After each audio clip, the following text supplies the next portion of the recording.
Excellent. I got to see some family members that I haven't seen because of our last year. So it was really good. An aunt and an uncle. Yeah, it was nice. That's awesome. That's awesome. That's good to hear. If you wouldn't mind, give me a moment, please bear with me. Take your time. Okay.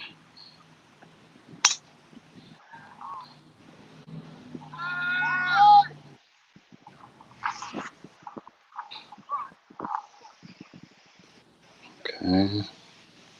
Okay, so I am going to share to the Sixers 24/7 page.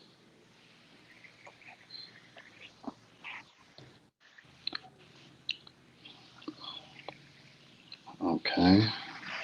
Give me a moment, please. You're fine. All right.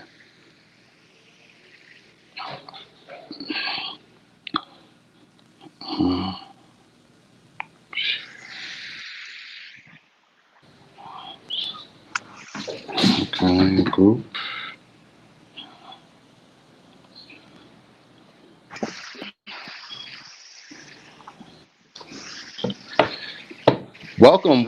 Welcome to Eat Sleep Sixers. I am your host, Carl Sampson, and I'm Melissa M.J. Jones, and we have a special guest here with us today. very She special. was a sideline reporter, a studio host, an anchor, a beat writer, a play by play announcer, a color analyst. She joined a startup or operation, first with Comcast Sportsnet and then with NBA TV. She is currently a basketball analyst and radio host for 97.5 The Fanatic and WWDB 860 AM. I'm saying everybody, Sixers 24/7, Eat Sleep Sixers. Let's give it up and welcome Miss D. Lynam. Wow, what an introduction I have from you two. That was quite nice. Thank you. well, well, thank you. We thank you for taking the time to join us. Doing must be a busy time for you with Sixers in the midst of a playoff series. It So we, is. I know. It's exciting. It's exciting for the city. It's great for the organization. And I know that a lot of people involved believe that they have a long run in front of them in this postseason. And I think they're off to a great start, be it only one game. Most definitely, I would have to agree with that. So before we dive into game one, I have a few questions for you off top. Melissa, you can go first. Ladies first. I just want to say it's a huge honor to have you here on the show. You're a huge icon in the sports broadcasting industry and just an inspiration to all. And I got to say, especially myself as a female being raised up watching D. Lynam reporting live from the Sixers locker room, it was amazing. So I just want to say we're just so happy to have you here. Well, thank you, Melissa. You're aging me, but I appreciate that there's people who still remember when I was in the locker room. True indeed. Yeah. True indeed. I was Uh, actually just talking to 215 guy about how you always allowed us to see the reality of how sports figures were. And when you were in the locker room, we got to see the players as they were versus just being on the podium. So we got a real live in person experience with the players with you being there. And that was Yeah, amazing. and I will tell you, Melissa, I mean, obviously things changed because of the pandemic, but I'm oh not yes. sure you're going to see where they go back. I think there's a lot of people involved who kind of like the podium. Me personally, I think it's less personable, and I Yes. don't think we don't get to know the players in the same way.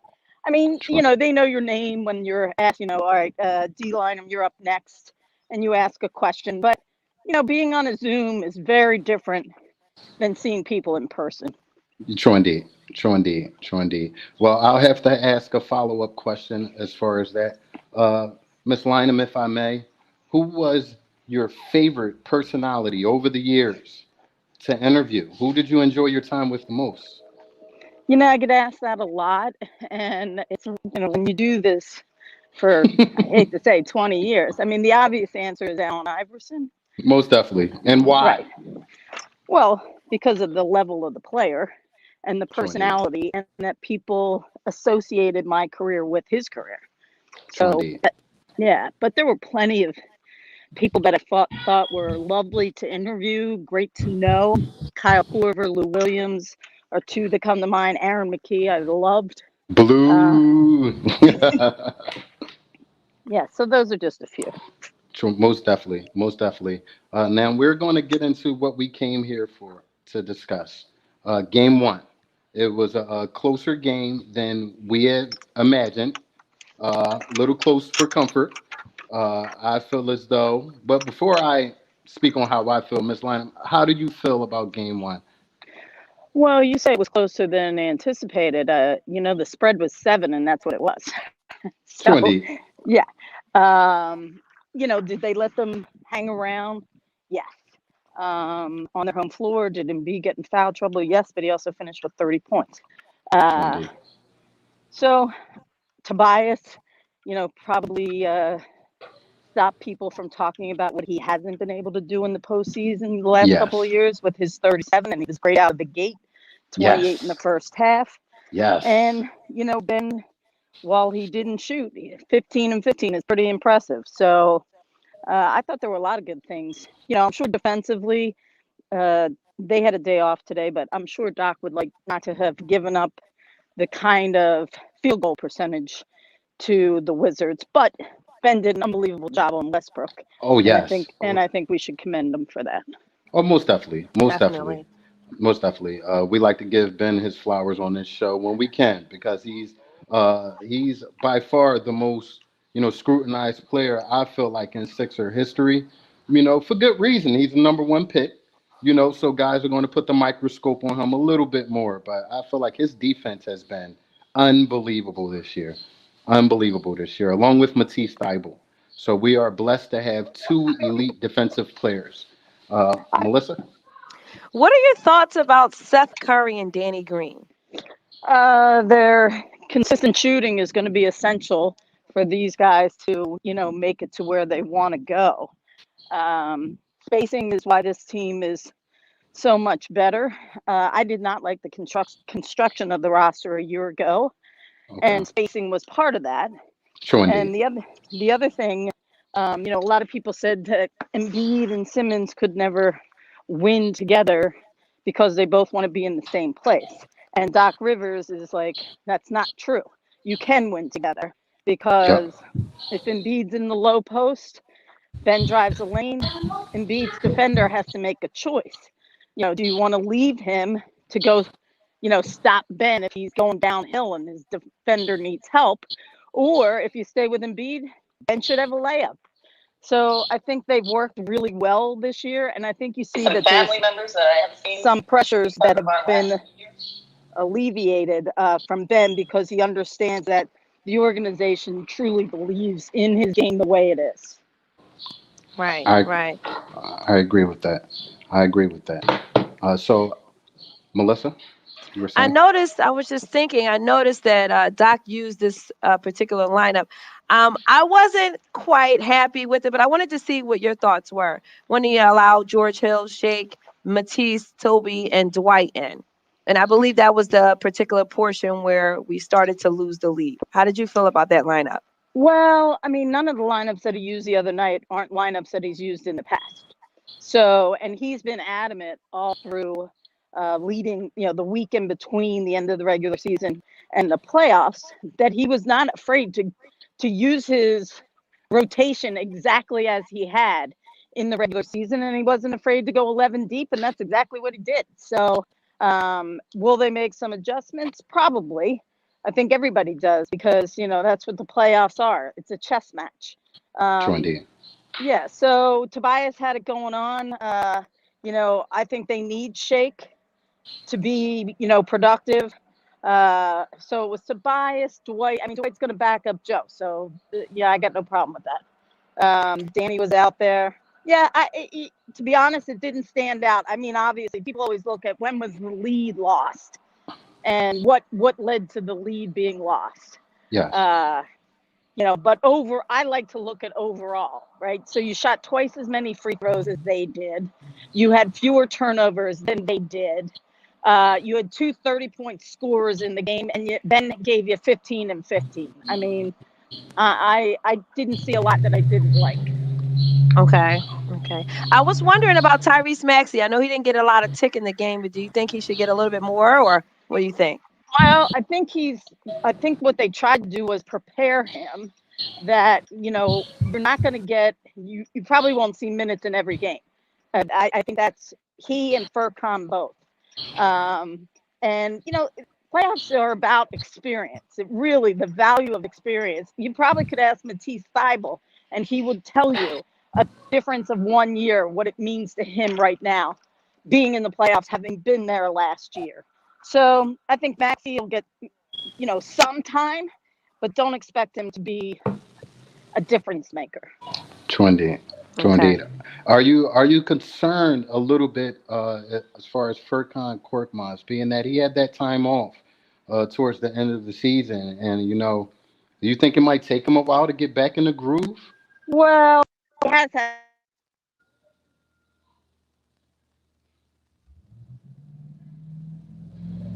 I don't know who's calling me, but we'll shut them down.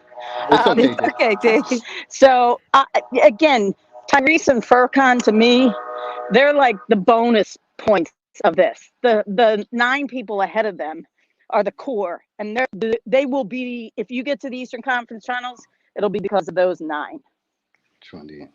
I would have to concur with that. I would say personally, this is the deepest Sixer team that I've been around. I'm 35 years old. This is the deepest Sixer team that I've seen that can possibly go from 9 to maybe 10 players deep in the playoffs. I don't know if a lot of teams can say that.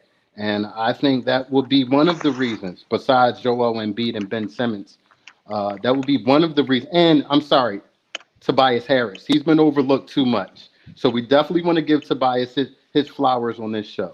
Uh, Sure. I feel like that's one of the reasons that we will go deep in these playoffs because we are so deep as a team, from backup center to George Hill, veteran savvy backup point guard, which was an excellent move by the organization to bring him in. So I feel as though I'm not just a fanboy saying this. We have an excellent chance to win the championship this year, and I feel like the star power in Brooklyn is overshadowing the whole nuance of having a team, a full team that defends and plays offense as well. So I feel as though this is the year. So I would like to see the guys feel that way as well every game. So Speaking Yeah, of I mean, I don't think Brooklyn, you should go ahead. anybody who wants to go into a game doubting themselves. I true mean, indeed. Brooklyn didn't have their main three except for 8 games, and yet they were second seed. So I think a lot of people are underestimating their can they get it together.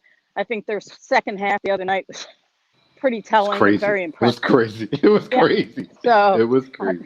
to as I posed a question the other day, you can have the number one seed, but are you the best team in the conference? And I would say that I think you could make an argument if you were any one of Brooklyn, Milwaukee, or the Sixers that they believe they're the best. True indeed. True indeed. Absolutely. I would have to agree with you. That should be the mindset of everybody. Now, I have to pull some hard questions. My guys wouldn't forgive me at Sixer 24/7 if I didn't ask you these things, so please excuse me. Do you feel that Ben Simmons should and can be more assertive, more aggressive within the offense? Or do you feel like what he's giving us is enough? Well, I mean, I think anybody always should be trying to grow their game. Um, obviously, we're going to see if he's a liability like he has been in the past. Oh, Uh, go ahead, well, D. yeah, that's not new news that he's a liability in the postseason with starting with Boston and then with Toronto that year. Last year, he didn't play, but that's not saying anything new. No, Uh, no, no. but they run different offense now. Doc's doing things differently. So if you're asking me, is he fine in this system? I would say yes. Absolutely, absolutely. The one difference I see is, with Brett Brown, Ben looked lost a lot in the offense, within the offense. He looked lost a lot unless it was in transition.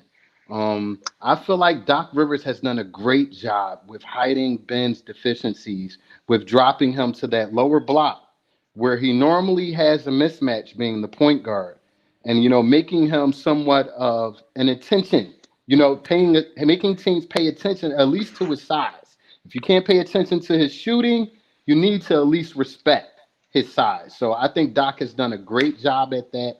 And I would like to give him his flowers as well. I think he's coach of the year. Yeah. And I think he's coach of the year. So how do you feel about Doc Rivers' performance compared to Brett Brown? Well, I don't like to compare because they had two different rosters. Yes.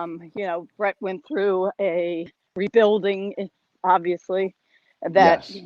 included 19, 18, 10 win seasons, start to build it back with 28, 33, 50, 50. So Yes. was it time for a new voice? Probably. True indeed. But that's happened with a lot. You could say the Clippers needed a new voice, and that voice happened to be a change from Doc. So Yeah. Yeah. it's Yeah. part of the business. No, I say that, but I will say that I think he's done a tremendous job, Absolutely. and I think that they play through Embiid, which is not something they did. I think under Brett they really tried to, all things were equal, and I think when you have a talent like Embiid, I think Doc saw it as, let's play through the guy. Yes. So, Absolutely. and I would disagree that Brett or that the Doc does a better job of hiding Ben. I think they just utilize him differently, uh, and it's worked well for the team and for Ben. True indeed. Absolutely. I respect that answer. I respect that Yeah. answer. So, Melissa. I mean, I'm just enjoying the conversation here, and I just really want to just name that we are having an awesome time with you here, Miss Lynam. Just thinking about moving forward with the Sixers, do you think that we'll take it in four? Do you think it'll be a game seven? How do you feel about this series? Carl, I'm not hearing Melissa. I'm hearing a drawn out audio. Melissa. All right. Can you hear me now? Okay. Can you hear me, Miss Lina? Yes. Okay. So what Melissa was asking is, what is your prediction on this series? Where do you think it will Uh, go? Will we end it in four, or what's going on? well, I had it predicted before it started, and I said 5, so I'm not going to Okay. change it now. Okay. That is fair. That is fair and respectful and realistic. So I feel as though five as well. It's really hard to play away in the playoffs, and one thing last game showed us is, it's not the talent level as far as team wise. It's not as far as we thought. So I think this is going to be a series where we're going to have to play A1 ball every series. You know, I would like to take this time, Ms. D. Lynam, to give you your flowers. You've been a iconic figure in Philadelphia sports, in Sixers basketball, in my life, because I've aspired to be a sports personality since I was 12 years old. Other guys were going out to the basketball court. Me and my cousin Melissa was sitting in the house practicing being you and Michael Barkan. That's what we did. That's what we did. Excellent. So it's definitely wonderful that, it's definitely turned full circle and we're sitting here with you right now. It's very ironic. And you definitely have an open seat here anytime you want to get on and talk Sixers ball if you have the time. I know you're busy. Well, I appreciate both of you, and yes, I will circle back sometime during the playoffs. Awesome, awesome, awesome. So, with Thank you that very being much. said, thank you very, very much. This has been another edition of Eat Sleep Sixers. I'm Carl Sampson. This is I'm. Go ahead, Melissa. I thought your mic was down. It's okay. Can you hear me? Yes. Okay. I'm Melissa MJ Jones. I'm sorry about my audio, but I'm just so glad that we were able to speak with an icon like our friend 215, the sports guy, said.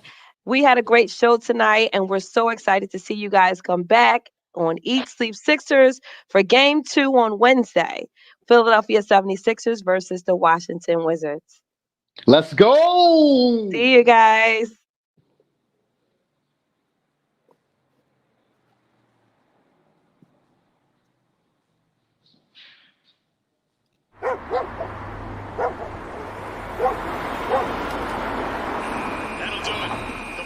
Celtics move on by defeating the 76ers 4-0.